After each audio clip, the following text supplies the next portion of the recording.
Hi friends, आज है 7 जून 2025 और 7 जून 2025 का करंट अफेयर्स हम लोग करने वाले हैं। और आज का फर्स्ट क्वेश्चन है फ्रेंड्स कि निम्नलिखित में से किस राज्य के मुख्यमंत्री ने राजीव गांधी वन संवर्धन योजना शुरू की है? तो किसने की है? तो ये Himachal Pradesh. Option number first सही, हिमाचल प्रदेश। इसका सोल्यूशन देखिए, मुख्यमंत्री ठाकुर सुखविंदर सिंह सुक्खू ने हमीरपुर में राजीव गांधी वन संरक्षण योजना का शुभारंभ किया, वन संवर्धन योजना का। और यह योजना पर्यावरण संरक्षण और वन प्रबंधन में सामुदायिक भागीदारी को बढ़ावा देती है। इसका उद्देश्य बंजर वन भूमि पर फलदार वृक्ष लगाकर हरित आवरण को बढ़ाना है। और इस कार्यक्रम का उद्देश्य स्थानीय समुदायों के लिए रोजगार और आय का सृजन करना भी है। महिला समूह, युवा संगठन और स्वयं सहायता समूह इस प्रयास में भाग लेंगे।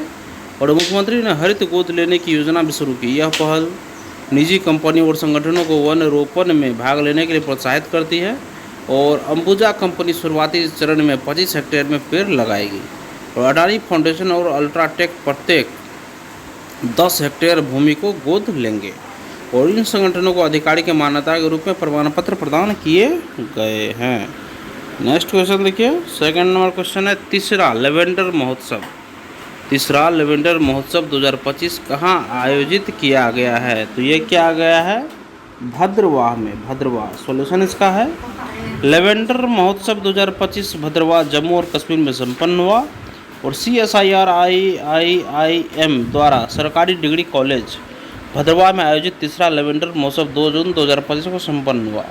1 जून को 2 दिवसीय कार्यक्रम का उद्घाटन केंद्रीय मंत्री डॉक्टर जितेंद्र सिंह ने किया और भारत की बढ़ती लेवेंडर अर्थव्यवस्था को प्रदर्शित किया। किसानों और निवेशकों के लिए स्थानीय प्रथाओं और लाइव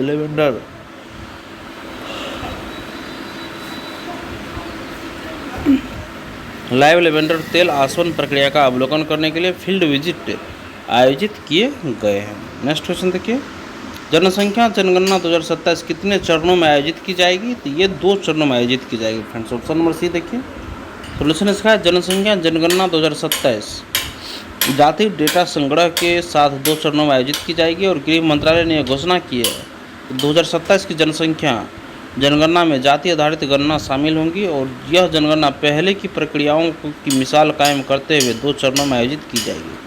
अधिकांश क्षेत्रों के लिए संदर्भ तिथि 1 मार्च 2027 को 12 बजे निर्धारित की गई है दोस्तों, मतलब 00 है दोस्तों, ये 12 बजे रात का समय है। और लद्दाख और जम्मू कश्मीर, हिमाचल प्रदेश और उत्तराखंड के बर्फीले क्षेत्रों के लिए संदर्भ तिथि 1 अक्टूबर 2026 है।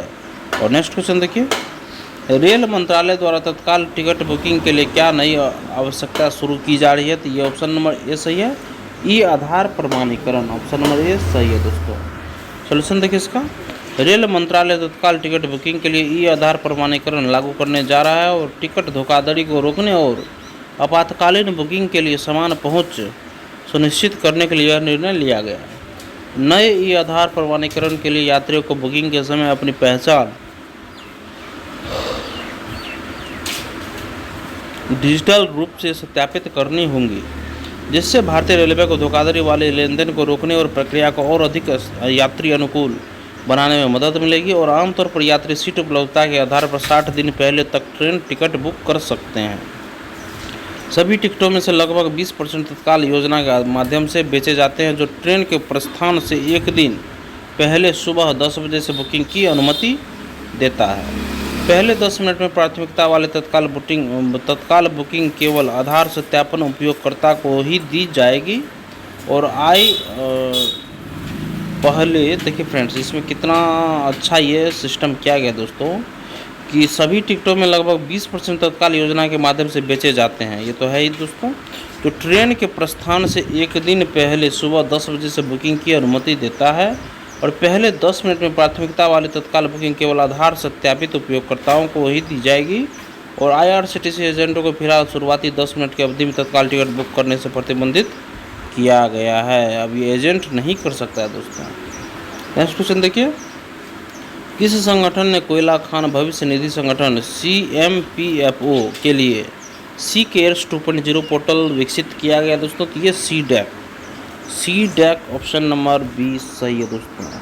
सोल्यूशन देखिए इसका, केंद्रीय कोयला और खान मंत्री श्री जी किशन रेड्डी ने CMPFO के सी केयर संस्करण 2.0 पोर्टल का शुभारंभ किया और इस पोर्टल को centre for development of advance computing CDAC द्वारा विकसित किया गया। और कोयला खान भविष्य निधि संगठन CMPFO कोयला मंत्रालय के तत्वाधान में एक स्वायत्त संगठन है और इसकी स्थापना वर्ष 1948 में कोयला क्षेत्र के श्रमिकों को सामाजिक सुरक्षा प्रदान करने के उद्देश्य से भविष्य निधि और पेंशन योजनाओं को संचालित करने के लिए की गई थी। यह संगठन वर्तमान में कोयला क्षेत्र के लगभग 3.3 लाख भविष्य निधि ग्राहकों और 6.3 लाख पेंशन भोगियों को सेवाएं प्रदान कर रहा है। सी केयर संस्करण 2.0 का शुभारंभ CMPFO परिचालनों और डिजिटल बनाने की दिशा में एक बड़ा कदम है, जिससे सदस्यों के बैंक खातों में भविष्य निधि और पेंशन का सीधा वितरण संभव हो सकेगा।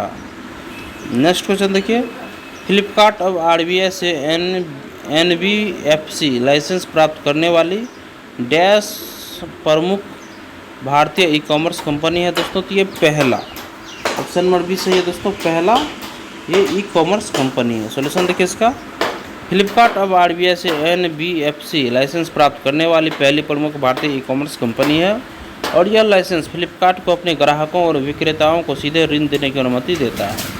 ऋण देने का काम इसके मुख्य प्लेटफॉर्म और इसके फिनटेक ऐप सुपर मनी दोनों के जरिए होगा। और RBI ने 13 मार्च 2025 को लाइसेंस दिया था। फ्लिपकार्ट को पैसे उधार देने की अनुमति है, लेकिन यह जमा स्वीकार नहीं कर सकता। यह एक्सिस बैंक और IDFC बैंक जैसे भागीदार बैंकों के जरिए ऋण देने के पिछले मॉडल से एक बड़ा बदलाव है।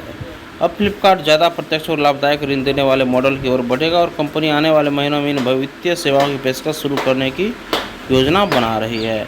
उपयोगकर्ता इस प्लेटफॉर्म के जरिए ज़्यादा आसानी से ऋण प्राप्त कर सकेंगे जिस पर वे खरीदारी करते हैं। इस विकास से फ्लिपकार्ट को अमेजॉन के साथ बढ़ती प्रतिस्पर्धा में बढ़त मिलती है। नेक्स्ट क्वेश्चन देखिए, आयुष निवेश सारथी पोर्टल को किसके साथ साझेदारी में विकसित किया गया है? तो ऑप्शन नंबर डी देखिए, invest India. Option number D हमारा सही होगा। सॉल्यूशन देखिए इसका, भारत ने 29 मई 2025 को आयुष निवेश सारथी पोर्टल लॉन्च किया।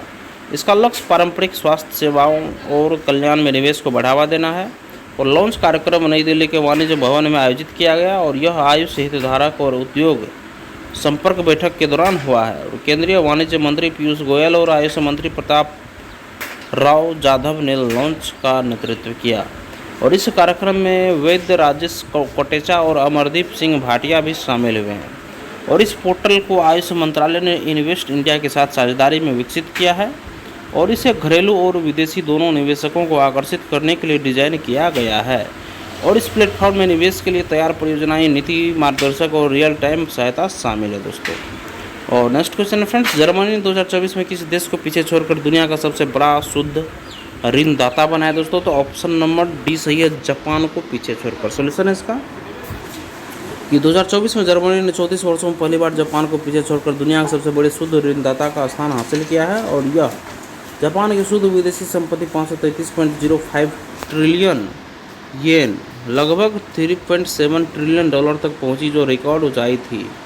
लेकिन जर्मनी की शुद्ध विदेशी संपत्ति 569.7 ट्रिलियन येन थी और जर्मनी की इस उपलब्धि का मुख्य कारण इसका मजबूत व्यापार प्रदर्शन और 248.7 बिलियन यूरो का चालू खाता अधिशेष रहा है।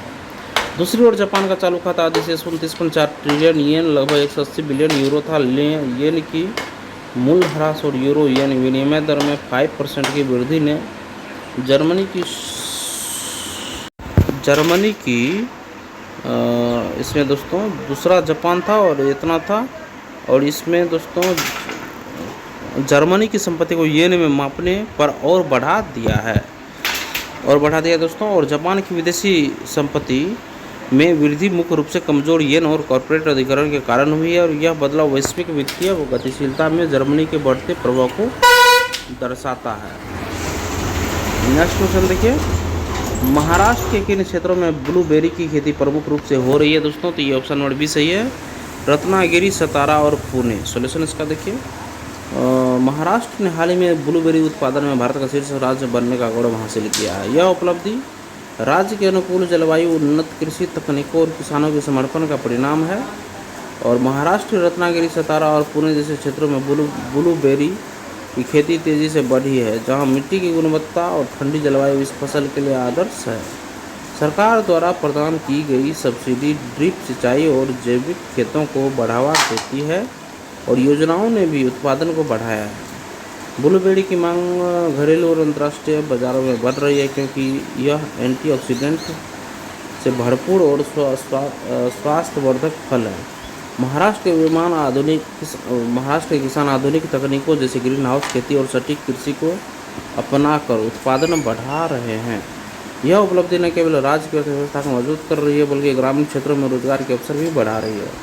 ब्लूबेरी उत्पादन करने वाले शेष भारतीय राज्यों की सूची महाराष्ट्र, कर्नाटक, हिमाचल प्रदेश, तमिलनाडु और उत्तराखंड है। नेक्स्ट क्वेश्चन देखिए, किस राज्य सरकार ने 5 जून 2025 को विश्व पर्यावरण दिवस पर सिंगल यूज प्लास्टिक चालान मोबाइल ऐप शुरू किया है? तो ये है ऑप्शन नंबर बी सही होगा, हिमाचल प्रदेश। सोल्यूशन इसका हिमाचल प्रदेश के मुख्यमंत्री सुखविंदर सिंह सुक्खू ने प्लास्टिक प्रदूषण को रोकने के लिए स्कूली बच्चों को 6 लाख स्टेनलेस स्टील की बोतल वितरित करने की सरकारी पहल की घोषणा की। और मुख्यमंत्री ने 5 जून 2025 को विश्व पर्यावरण दिवस पर शिमला में आयोजित एक समारोह में कई पहलों की घोषणा की है। और यह प्रदर्शन राज्य सरकार के पर्यावरण विज्ञान और प्रौद्योगिकी तथा जलवायु परिवर्तन विभाग और हिमाचल प्रदेश विज्ञान प्रौद्योगिकी और पर्यावरण परिषद द्वारा संयुक्त रूप से आयोजित किया गया था। और 2025 के विश्व पर्यावरण दिवस का विषय प्लास्टिक प्रदूषण को हराना है। और यह प्लास्टिक विशेष रूप से एकल उपयोग वाले प्लास्टिक से विश्व पर्यावरण को होने वाले खतरों पर केंद्रित है। और इस समारोह में मुख्यमंत्री ने प्लास्टिक प्रदूषण से निपटने के लिए कई कदमों की घोषणा की। और प्लास्टिक प्रदूषण पर अंकुश लगाने के लिए सरकार राज्य में स्कूली बच्चों को 6 लाख स्टेनलेस स्टील की पानी की बोतलें वितरित करेगी। यह बोतलें प्लास्टिक की पानी की बोतलों की जगह लेगी। और मुख्यमंत्री सुखविंदर सिंह सुक्खू ने सिंगल यूज प्लास्टिक चालान मोबाइल ऐप का भी शुभारंभ किया है। नेक्स्ट क्वेश्चन है, प्रधानमंत्री के आर्थिक सलाहकार परिषद ESC PM के अध्यक्ष के रूप में किसे नियुक्त किया गया दोस्तों? तो ऑप्शन नंबर बी सही होगा, S महेंद्र देव को नियुक्त किया गया। सोल्यूशन इसका प्रसिद्ध अर्थशास्त्री और एक्सिस बैंक के पूर्व स्वतंत्र निदेशक S महेंद्र देव को प्रधानमंत्री की आर्थिक सलाहकार परिषद ESC PM का अध्यक्ष नियुक्त किया गया है। और ESC PM के अध्यक्ष का पद नवंबर 2024 से रिक्त है, जब तत्कालीन अध्यक्ष डॉक्टर विवेक देवराय का 1 नवंबर 2024 को निधन हो गया था। 2017 में इसके गठन के बाद से S महेंद्र देव ESC PM के अध्यक्ष के रूप में नियुक्त होने वाले दूसरे व्यक्ति हैं। ESC PM के अध्यक्ष का कोई निश्चित कार्यकाल नहीं होता है और वह केंद्र सरकार की इच्छा पर ही इस पद पर बने रहते हैं। इसका मतलब है कि सरकार उन्हें कभी भी बर्खास्त कर सकती है।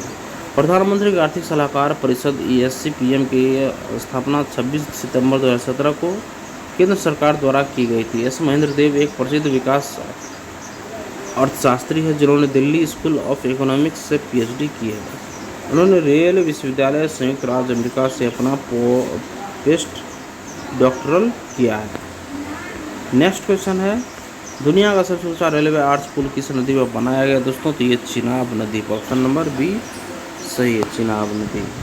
और सोल्यूशन इसका प्रधानमंत्री नरेंद्र मोदी ने 6 जून 2025 को जम्मू और कश्मीर में चिनाब नदी पर बने दुनिया के सबसे ऊंचे रेलवे आर्च पुल का उद्घाटन किया। और प्रधानमंत्री ने अपने जम्मू और कश्मीर के दौरे में 46,000 करोड़ रुपये से अधिक की विभिन्न रेल और विकास परियोजनाओं का उद्घाटन शिलान्यास किया। और चिनाब रेलवे आर्च पुल और भारत का पहला केबल स्टेड रेलवे पुल उधमपुर श्रीनगर बारामूला रेल लिंक का हिस्सा है। प्रधानमंत्री ने कटरा में Shri Mata Vaishno Devi institute of medical excellence की आधारशिला भी रखी है। और यह जम्मू कश्मीर के रायसी जिले में स्थापित होने वाला पहला मेडिकल कॉलेज है। इस परियोजना में चिनाब नदी पर रेलवे आर्च पुल और अंजी खाद पुल शामिल है। चिनाब रेलवे आर्च पुल दुनिया का सबसे ऊंचा रेलवे आर्च पुल है। यह चिनाब नदी के तल से 359 मीटर ऊपर है। यह 1315 मीटर लंबा है और इसका मेहराब विस्तार 467 मीटर है। यह पुल जम्मू कश्मीर के रायसी जिले के कौड़ी और बक्कल इलाकों को जोड़ता है। पुल की आयु 120 वर्ष और इसे 1486 करोड़ रुपए से बनाया गया है। देखिए फ्रेंड्स, इसे बनाने में दोस्तों अपने जम्मू कश्मीर दौरे में 46,000 करोड़ रुपये से अधिक की विभिन्न रेल विकास परियोजना का उद्घाटन और शिलान्यास भी किया है दोस्तों। और चिनाब रेलवे आर्च पुल और भारत का पहला केबल स्टेड रेलवे पुल है दोस्तों, और जो कि उधमपुर श्रीनगर बारामूला रेल लिंक का हिस्सा है दोस्तों ये।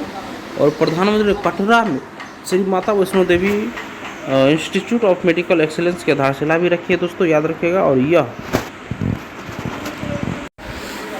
और देखिए फ्रेंड्स, इस परियोजना में चिनाब नदी पर रेलवे आर्च पुल और अंजी खाद पुल शामिल है दोस्तों। और चिनाब रेलवे आर्च पुल दुनिया का सबसे ऊंचा रेलवे आर्च पुल है दोस्तों। यह चिनाब नदी के तल से 359 मीटर ऊपर है। यह 13 से 15 मीटर लंबा है और इसका मेहराब विस्तार 4 से 67 मीटर है दोस्तों। यह पुल जम्मू कश्मीर के रैसी जिले के कोड़ी और बक्कल इलाकों को जोड़ता है। पुल की आयु 120 वर्ष और इसे 1486 करोड़ रुपये में बनाया गया। देखिए दोस्तों, हमारा क्वेश्चन खत्म हो चुका है। बार सारे क्वेश्चन को हम लोग ब्रीफ में देख लेते हैं दोस्तों। फर्स्ट क्वेश्चन था हम लोग का, ये निम्नलिखित में से किस राज्य के मुख्यमंत्री ने राजीव गांधी वन संवर्धन योजना शुरू किया दोस्तों? तो ये हिमाचल प्रदेश। सेकंड है तीसरा लेवेंडर महोत्सव 2025 कहाँ आयोजित किया गया दोस्तों? तो ये भद्रवाह में आयोजित किया गया। नेक्स्ट है जनसंख्या जनगणना 2027 कितने चरणों में आयोजित की जाएगी दोस्तों? तो ये 2 चरणों में आयोजित की जाएगी। नेक्स्ट है रेल मंत्रालय द्वारा तत्काल टिकट बुकिंग के लिए क्या नई आवश्यकता शुरू की जा रही है दोस्तों? तो ये आधार प्रमाणीकरण। नेक्स्ट है किस संगठन ने कोयला खान भविष्य निधि संगठन के लिए सी केयर्स 2.0 पोर्टल विकसित किया गया दोस्तों? तो सी डैक में। नेक्स्ट है फ्लिपकार्ट अब RBI से NBFC लाइसेंस प्राप्त करने वाली पहली प्रमुख भारतीय ई-कॉमर्स कंपनी है दोस्तों। और आयुष निवेश सारथी पोर्टल को किसके साथ साझेदारी में विकसित किया गया दोस्तों? तो इन्वेस्ट इंडिया के साथ। नेक्स्ट जर्मनी ने 2024 में किसी देश को पीछे छोड़कर दुनिया का सबसे बड़ा शुद्ध ऋणदाता बनाया दोस्तों? तो ये जापान को पीछे छोड़कर बना है। नेक्स्ट महाराष्ट्र के किन क्षेत्रों में ब्लूबेरी की खेती प्रमुख रूप से की हो रही है दोस्तों? तो रत्नागिरी, सतारा और पुणे में। नेक्स्ट किस राज्य सरकार ने 5 जून 2025 को विश्व पर्यावरण दिवस पर single use plastic mobile app शुरू किया दोस्तों? तो हिमाचल प्रदेश क्या है। नेक्स्ट है प्रधानमंत्री की आर्थिक सलाहकार परिषद ESC-PM के अध्यक्ष के रूप में किसे नियुक्त किया गया दोस्तों? तो S महेंद्र देव को नियुक्त किया गया है। और अंतिम है दुनिया का सबसे ऊंचा रेलवे आर्च पुल किस नदी पर बनाया गया दोस्तों? तो ये चिनाब नदी पे बनाया गया दोस्तों। इसी के साथ हमारा सेशन यहीं पे खत्म होता है फ्रेंड्स। सेशन अगर आप लोगों को पसंद आया तो सेशन को एक लाइक जरूर कर दीजिएगा और किसी एक ग्रुप में इस वीडियो को जरूर शेयर कर दीजिएगा फ्रेंड्स। सेशन देखने के लिए धन्यवाद दोस्तों। आपका दिन शुभ हो।